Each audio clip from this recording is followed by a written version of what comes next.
چې کله انسان کې حیا ختم شوله نو شیطان پر هغه انسان باندې په کوم حربو باندې لاس حاصلوي. زموږ کتابو کې لیکلي دي چې بعض اعمال داسې دي چې په هغې باندې شیطان سړی اخته کي، زندګي په هغه عمل کې تېره سي پر حالت د زکندن د د ایمان د بچاو خطره نسته، د د ایمان د بچاو ذمواري نسته. شیطان ایمان تین پورته کوي.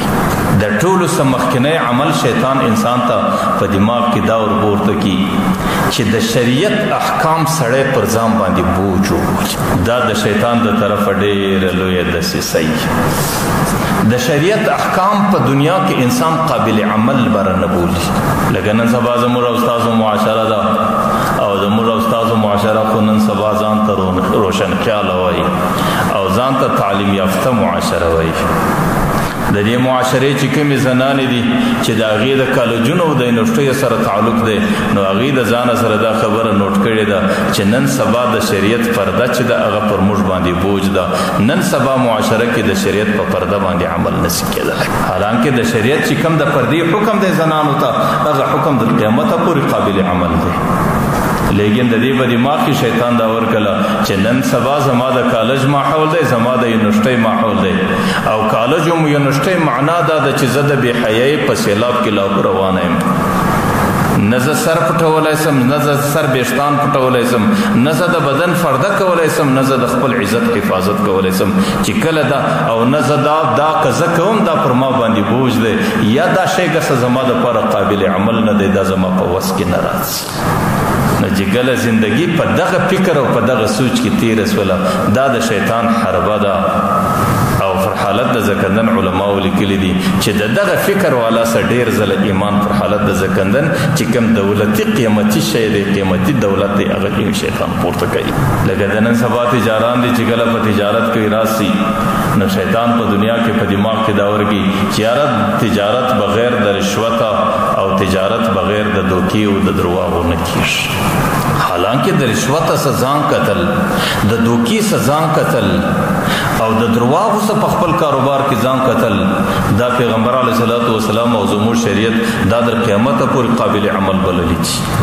لیکن زما استاد تاجر چې کله هغه دا سوچ او دا فکر کوي چې نن زه بغیر د رشوت څخه او بغیر د سود څخه او بغیر د دوکې څخه او بغیر د خیانت څخه عمل ژوندۍ تجارت نسم کولای، دا د شیطانی حربه ده، دا هغه د حیا ختم کېدل دي، دا هغه چوکیدار رخصتول دي. او چې کله دغه عمل شروع کړي د دې سړي خامخا پر حالت د زکندن دا ګارنټي نشته چې د ایمان دی حفاظت دی. ډېر ځله پر حالت د زکندن د دې سره قیمتي دولت ایمان پورته کوي. لکه نن سبا زموږ دکاندار دی، دکاندار ته چې دا ووایي چې وروره د دکاندارۍ اصول په شریعت کې دا دي چې کله عیبجن شی خرڅوي هغه عیب یې خلکو ته ورښکاره کوي بیا به یې خرڅوي. شریعت خو دا وایي چې عیبجن شی به یې ښکاره کوي ورته خلکو ته به یې بیانوي، لیکن ظالم دکاندار عیبجن شی ښکاره کول څه په قسمو یې ځینې پټوي، قسمونه ورته اخلي چې دا شی نسته کې دا شی نسته کې دا شی نسته. ما درته ویل چې کومه دکانداري په دغه رقم درواغو باندې راله، په دغه رقم قسمو باندې راله، د مسلمانانو په دوکه باندې راله، دې دکاندار ته زه دا ښکاره وایم چې د دې خبرې ډېره خطره ده چې الله تعالی به ستا پر حالت د زکندن تا د قیمتي دولت څخه محرومه کوي. دا ښکاره خبرې دي چې کم څوک د شریعت حکم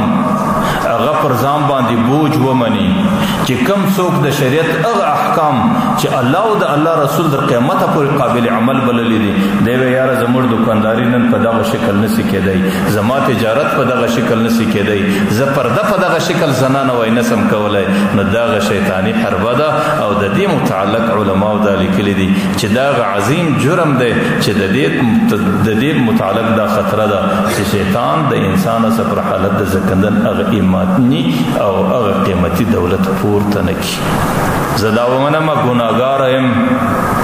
ګناه را سکیږي، زنانه دیم دا وایي د بې پردګۍ ګناه را سکیږي، ځان دې مجرم بولي، تاجر دې ځان مجرم بولي چې زما سره په تجارت کې دا جرم کیږي، دکاندار دې ځان مجرم بولي، خطاکار دې بولي چې زما سره دا جرم کیږي. لیکن د دې جرم پر صحیحوالی دي هغه دلایل نه پیښي چې یاره په دې باندې عمل نسی کېدی او دا قابل عمل نه دی او دا پر ما باندې بوج نه دی او په نن سبا کې په دې عمل نسی کېدی، په نن سبا کې په دغه شکل دکانداري او تجارت نسی کېدی. ځان مجرم بولا لیکن په شریعت باندې جرم مراوله. د یو سړي متعلق په کتاب کې لیکلي دي چې کله حالت د زکندن ور باندې راغله نو چې کله خلکو هر څومره د کلمې تلقین ورته کوي هغې به ورته وایي زما دا ستونی بند دی او زه د کلمې وینا نسم کولی یو عالم هلته موجود دی هغه ډېر ورته حیران دی چې دا کوم نصیبه زندګي په کوم عمل کې تېره کړې ده چې پر حالت د زکندن الله تعالی د کلمې تلقین نه ورکوي د کلمې وینا نشي کولی چې کله هغه سړی وفات شو نو د هغه زنانې څه پوښتنه کوي ورته زنانې د خاوند په کوم عمل کې زندګي تېره کړه ځکه د کور زنانه د سړي په زندګي د هر چا ډېره خبره نو هغه زنانه ورته وایي چې زما په سړي خو نور شو لیکن یو مرض و ناجوړي پکې وله هغه دا وله چې کله به پرده باندې د جنابت حالت رالی دی به جنوب سو بیا اودسه به سو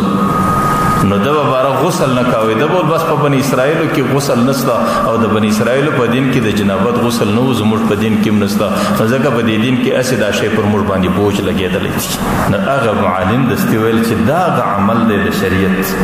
چې سړی پر ځان باندې بوج بولي او سړی د ځان دپاره قابل عمل نه بولي او په هغې باندې عمل نه کوي نو ډېر ځله الله تعالی پر حالت د زکندن د شیطان په ډاکه او په دوکه باندې د ایمانی دولت څخه هغه سړی محروم وبیني شیخ مولوی عطیه الله صاحب د هر قسم بیانونو ترلاسه کولو لپاره زموږ چینلونه درسره جوین او سبسکرایب کړئ